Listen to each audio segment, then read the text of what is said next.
What's good, beautiful people? Welcome back to my YouTube channel. This is OSM. My name, of course, is Manokwame Sapon. And of course, you can find me anywhere, everywhere at Olale Salvador. And today, we have a very interesting conversation, a conversation that I think has sparked a lot of debate and obviously people taking opportunity to share what they make of what's happening in regards to the releases of Kojo Blak's last two records, i.e.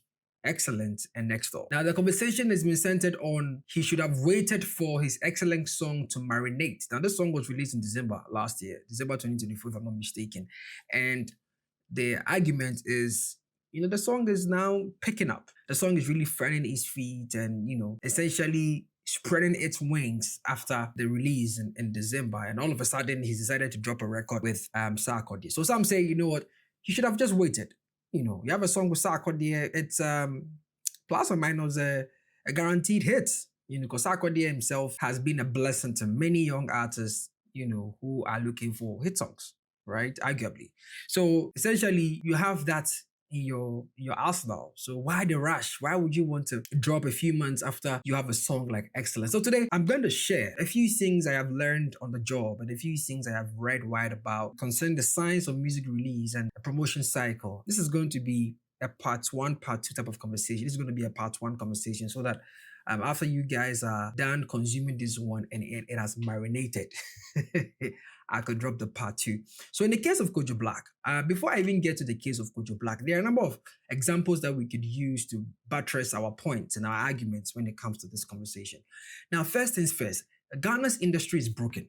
Ghana's music industry or Ghana's music system is broken. It does not favor formula. It does not favor strategy. It's become so difficult to even ascertain or show you what you need to do. 10 steps you need to follow or 5 steps you need to observe before you are able to execute a fantastic or a perfect or near perfect music promotion. Someone can produce a record, spend less than 100,000 Ghana cedis, and boom, it's out there.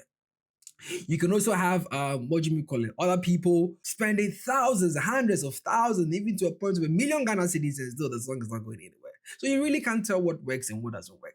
But for me, if you go to the Apple Music Top 100, now Kojo Blak dropped Excellent in December. It was a slow start for me. And for me, I've always believed in this guy's music. I've seen him, rise organically, especially with what he did with Kiddies Lomo Lobo, write up the music. And some people are even saying that song should have been performed by himself and all that. But if you look at the charts, the top 100 Ghana charts on Apple Music, Excellent is on number 2. All right. At some point, I don't know, did it get to number 1? I'm not too sure. But yeah, Excellent is number 2. And Next Door is at number 8. It's within the same top 10. All right. I won't be surprised if by the next few days, Next Door is hovering in the top 5. So now let's talk about an artist release cycle. An artist release cycle after his song is essentially crucial to sustaining momentum and building long-term success. Okay. Now, the ideal approach often comes with the artist's strategy or even the fan base or market trends. Okay. So there are 2 types, and I'll try and break down these 2. I'm sure there are other aspects that you may also deduce, or there are other types of approaches that you may identify that may not be a part of this. You can leave that in the comment. Now, there is letting the hit song marinate, which is often known as the strategic delay. Essentially, what this strategy does is allows the hit song to reach its full potential. Like what believe you are saying about Kojo Blak's record. You have to squeeze all of the juice out of it before you drop another track. And what that means is you are giving it maximum exposure, playlisting, and of course, your streaming revenue should go up. The whole idea is to keep riding the wave while the demand is high. So you using that to meet the high demand, right? So people will often ask, okay, when do you have to use this strategy? I think for me, from where I sit, I think it's very simple. If you have a hit song and it's climbing the chart and it's gaining traction, just continue to promote the song. If you're an artist and after the hit song, you are getting significant media attention, you are getting collaborations, you are getting performance opportunities, sure, why not? And if you really want to maximize revenue from a single like that, you should before you actually you shift focus, all right? Now, there is the other aspect of it, which is the aspect of dropping a follow-up quickly, i.e. capitalizing on the momentum of the previous hit song. So in this case, Next Door. Now, when you look at this follow-up strategy, the focus is just to really keep the fans engaged and establish your longevity. There's some artists, they fear that, they may become a one-hit wonder and they have to keep feeding their audience. What do I mean? So, for example, most of you may argue that Camido has suffered this. I remember when Sugarcane dropped, people were like, "Yay, Sugarcane, the remix, especially. It's a hit song. Camido should squeeze everything out of it." And after that, you and I would agree that it's been quite a struggle trying to find another record to match up with Camido Sugarcane. Once again, it comes back to the non-linear aspect of the formula, right? So when would you say an artist should use a strategy like this? That's as in the follow-up strategy. In this case, Kojo Blak dropping a few months after. And I will share other artists who have done this as well, not just in Ghana, but in Africa. I remember in 2016, is it 2016 or 2017, when Shatawale was just dropping back-to-back bangers, back-to-back, right? So if you're an artist and you want to establish yourself as more than a one-hit wonder, you have what it takes to do that. Sure, go ahead. And also because of the nature of the introduction of TikTok and how hits are often connected to the virality, of the song, your song could fade quickly. So you want to drop another one to hook the neck of your audience. All right. For those of us who are studying music business, there's an aspect beyond that where your streaming algorithm and playlist placement can boost your next release because the song is already in the system. Now, I did mention that there are some African artists who have done this type of releases. So I'm talking about the ones who allow the record to marinate and then drop a while after. I think I can even immediately point to King Paluta, when he dropped Aseda, then he dropped the next record and he dropped Apeke. You realize that there was some reasonable amount of time in between these releases. So let me broaden the conversation and take it beyond Ghana. There are African artists who have followed this particular format or these two formats respectively. And there are also artists who have a way of blending the two. So it really depends on what kind of artist you want to be and what kind of strategy you and your team decide to embark on. So it depends on your branding, your market, your fan engagement. So the person I can immediately remember who is a poster child in recent times for back-to-back releases is Ashake. When Ashake came into the scene, his strategy was clear, dropping the follow-up quickly. He just capitalized on the momentum rather than waiting for a hit to marinate. Right? I remember when he dropped Omope. Is it Omope? Omope. The song that he got Olamide to feature on, right? And boom. That was like in January 22 or so, I guess. And the song just went boom, like wildfire, street pop sensation. Everybody, yeah, crazy, everybody, But he didn't stop there. February, no, your man dropped Sumba. Hey, Sumba straight. He dropped Sumba. It became bigger than the Omope song with Olamide. Then, what did he do? He released a remix with Burna Boy. That was how some of us actually got to know about Ashake's music.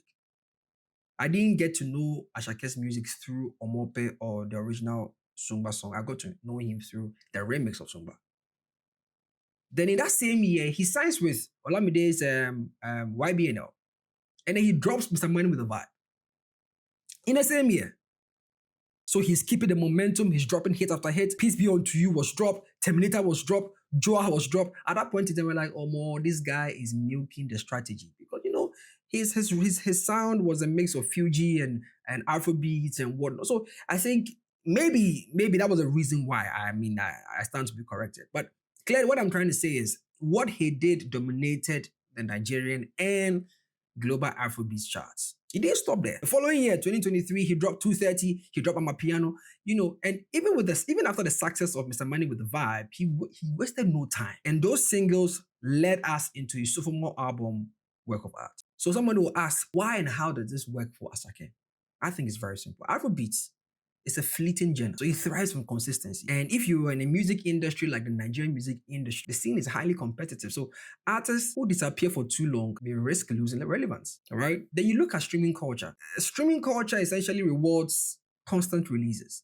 So instead of letting one song simmer for too long, Ashake, in his defense kept fans engaged with fresh music. Then you can also argue for an artist who is seeking to be a catalog artist and have enough to perform when he's booked. All right, shout outs to my senior man Chimisi, who also brought this angle. It's very important because obviously when you have a hit song, you're going to get booked. You're not going to be that guy. You know, it might even affect your pricing. It might affect how much you negotiate for a show. Because imagine having to come and perform just one song and then you're out. So you want to have enough songs that people can sing and jam to. You know, that would even help new fans or new listeners go look back at your previous work before you even had your blow up.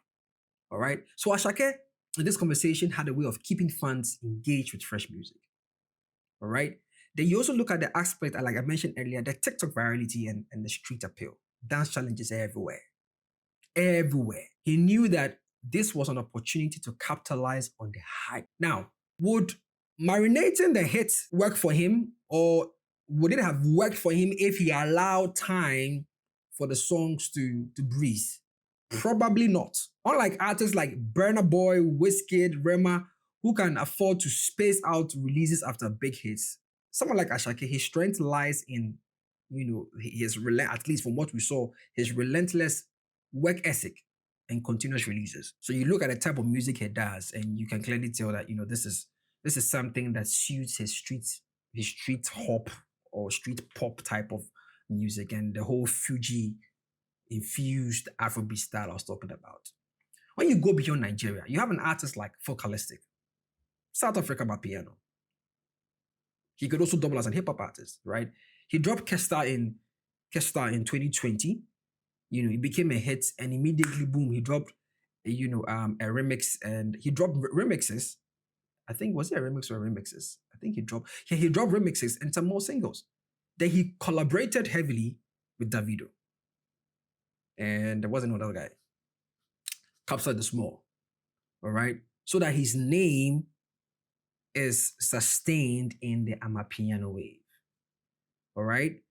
Then you go to Tanzania, you look at an artist like Harmonize, Diamond Platinum's boy Harmonize. Now, mind you, if you've been following the Diamond Platinum's Harmonize story, you would understand why he also decided to take that route. In the grand scheme of things, from a writer's POV, he's a prodigal child or a prodigal son. He needed to send a message home. He needed to make a point. So he was dropping singles back to back and, really keeping up with Tanzania's demand for frequent music releases. And I went to Tanzania and I could tell, I understood why the songs had to be coming. Don't allow one song to dominate for too long. They bring another one, bump, You get what I'm saying? So it really depends on your strategy. Different African artists have unique approaches to handling hit songs and follow-ups depending on their branding, markets, and fan engagements, right? So just to rehash what I said about artists who rely on consistency, streaming algorithms, and viral moments. You have an artist like Ashake. He's dropping bangers without long gaps. Now that he's left YBN, I don't know if that plan is going to remain the same. Focalistic, of course. You have Harmonize. You can use these examples to also identify other artists. In Ghana, I talked about Shatta Wale in 2016 when he was doing that. Paluta is in the let a hit marinate type of, person. King Promise is in the let a hit marinate type of person. Jackie, also the same. The let a hit marinate is the slow burn, high impact. I.e., a friend is saying, Mr. Drew, let a hit marinate. Slow burn, high impact. Okay? Blacko, same thing. Slow burn, high impact. So the names I'm mentioning, you can tell that these are artists who have established brands and massive followings. It could be local, it could be international. Let's talk about Burna Boy, for example. Burna Boy, an Afrofusion artist, 2019, drops African Giant, blew up songs like Yeah and Hey Anybody. He allowed it to marinate. He allowed them to marinate before dropping another single or project. You get it was a plan. He allowed the singles to live longer and give them an opportunity to promote them globally before moving on. Last 2022, major hit. He didn't rush into another single. Right away, boom, it became a cultural anthem. Then you go to Wizkid, a song like Essence, for example, 2020. Smash hit. International hit. He didn't drop a record immediately to flood the market with new music. Instead, what he did was, I think he extended the lifespan of Made in Lagos with deluxe version instead of dropping another, album too soon. So some people, it is more or less like quality over quantity. so that you look forward to their drop. You understand? But there are artists too who are about the hybrid approach. Really. They have a way of balancing fast releases with strategic pauses for major moments. An example is Davido. I think I can put Sark in the same bracket as well. Let me know in the comments who you think, an artist from your country, who you think, meets these three categories: the slow burn, high impact, the quick releases, and the hybrid ones. All right. So now we are on the hybrid aspect, right? These are artists who, like I said, they have a way of balancing quick releases, but they have a way of implementing strategic pauses for major moments. So an artist like Davido, he dropped If. He quickly followed it up with Fall. All right? And there were times where he lets it breathe, He dropped Femme in 2020 and he waited before dropping the album A Better Time, where we had some of some popular singles coming out of there. So you can tell that for an artist like Davido, he strategically placed features and collaborations to stay relevant between solo releases. There was a particular year in Ghana, Sark didn't drop a single. He had a single that was a hit the year before. And the year after, all he did was features. All he did was features. And that is how he stayed relevant in between his own releases. So an artist like Sark, you can also, in fact, if you look at Sark's journey, when he started, he was just dropping because he was a rapper, right? He was a rapper. So essentially you hear him dropping records that were touching all sort of subjects. You get it? But as he matured in his artistry and in his journey, he had a way of, spacing them out, all right? Rema is also an example of hybrid releases, depending on how you want to look at it. Some people really forget that Rema is a catalog artist. If you look at his EP, the Dumebi EP, the 2019 EP, right? He dropped Dumebi, Iron Man, quickly. Then he allowed it to marinate, kakra sound. Then 2022, he comes to drop Calm Down. Now Calm Down picks, and they see the potential. So they were like, you know what? Let's extend the run. They get Selena Gomez on it, on a remix. Boom! Globally. And had to go on to... We started hearing the Ozebas and the likes, and his album came after. So, just to wrap it up on this part one of what strategy works best, through the eyes of Kojo Blak. Hopefully this should make sense. I'm not part of his team. I'm not too sure what is happening. I'm not too sure what the strategy is or what the strategy has been for him, but he's definitely going to be one of these categories. I think that the more he releases, the more he builds a catalog for himself. He positions himself better for performances. All right? But it all depends on the team, right? It all depends on and I think it also depends on the type of hit song you have. If your song is a slow burning mainstream radio hit, I think you should let it marinate. But if your song is a dance challenge type of song, it's a TikTok, club anthems, internet driven songs, you gotta drop it, bro.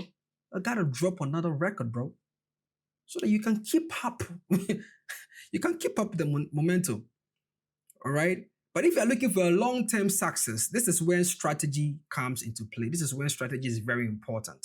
This is where you need somebody in your team to assist you in ascertaining the factors, your numbers, your data, your analysis from the back end.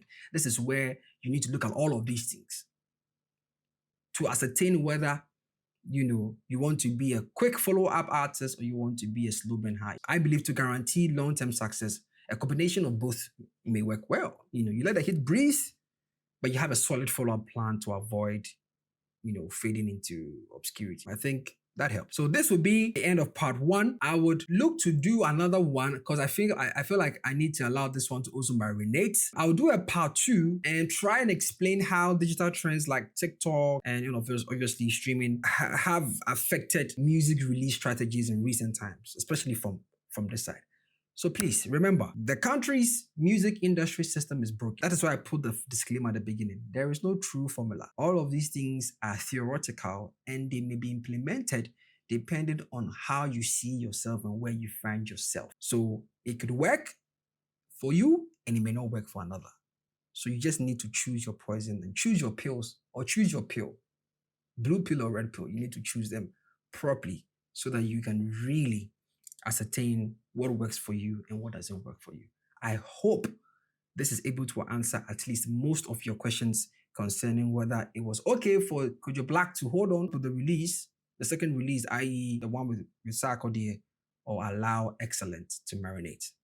All right. Thank you so much for being a part of this episode, and I'll see you in the next upload. Don't forget to subscribe. I'm watching. Bye-bye.